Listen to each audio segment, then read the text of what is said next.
Like Joe, You I know, like the fireworks. it was great. When you score 54 points, that's a lot of cannon, though. It's a lot of It's a cannon. lot of cannon. It was great. I thought our home crowd was really good. And you got to remember this too. You think about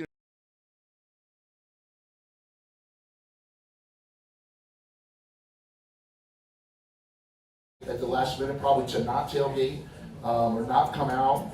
LSU's playing on national TV. We can say whatever we want, but that was 11,000, over 11,000 people come. I think says a lot about how hungry people are in this community to have winning football. And to get 26,000, almost 27,000 to you out to help. No doubt about it. That is because they didn't draw that the week before. That's right. So those are two interesting things. All right, when you go to the future, the 9 conference games. Mm-hmm. One of the things we talked about is, can you always, now that you're at 12, can you always guarantee getting 6 home games when you're only going to have 4 summers? Do you have to set up a schedule? Yes. Or do you want to set up a schedule that they Yes. give you 2 home for that? Yes, and again, but Matt Fontenot and I have talked about it at length, and our goal is to have a minimum of 6 home games from here on out. So that is a big deal, 100%. That is a big deal for us. I think that our fans deserve it, and obviously from a revenue standpoint, it matters. But we have to get creative because there's some years that we're only going to have 4 league games, and others are 5. So we've looked at it. It's a big puzzle that you got to put together, and you can't play FBS here. Unfortunately, they won't. Yeah, they're not allowed to come, and that's unfortunate. But there are schools within our state. Like we've contacted, Tulane multiple times about playing a game. We play LSU next year. We've got some in-state games that we're excited about. And but I will tell you this: it's going to end up happening.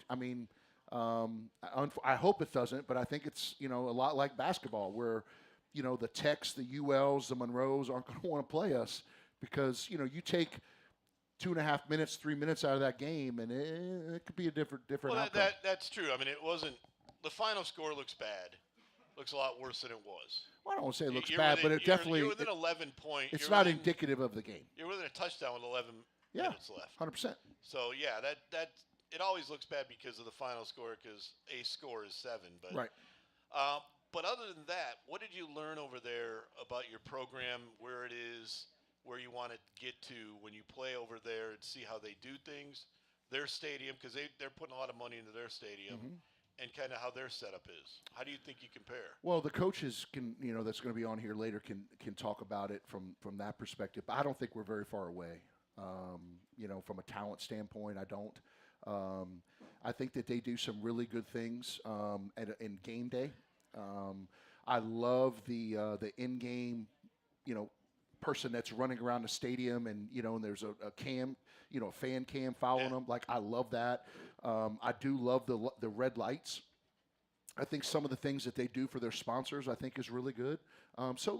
If I go to a Saints game, I'm writing notes down and bringing it back. So it's the same thing. I think they do a really good job, but I'm going to tell you what, I think we do a really good job too.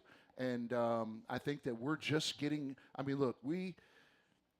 comparing to where we were, in a short amount of time, to not only where we are, but the trajectory that we're on, I wouldn't trade it for anything. Well, I just remember the first year you went to Montana, and they said, when I did a story on it, you guys were following what they were going to do and trying to replicate them. They actually came back and said, we started all of our tailgating, all of our stuff because of what we did when we saw McNeese in the playoffs. So another great example is Tarleton. They came here a year or 2 ago, and they literally took everything. They came to the block party. They saw our horse. They hired our horse, actually. They stole your horse? Yeah, they actually stole the horse. And now they have block parties every Friday. They literally took everything. Oh, there you go. That's okay. There you go. When we come back, we're going to have Philip Tarver on to talk explicitly about Molly Ringwalds. Love it.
We're back at Mr. Bill's and on 92.9 The Lake on PokeCast.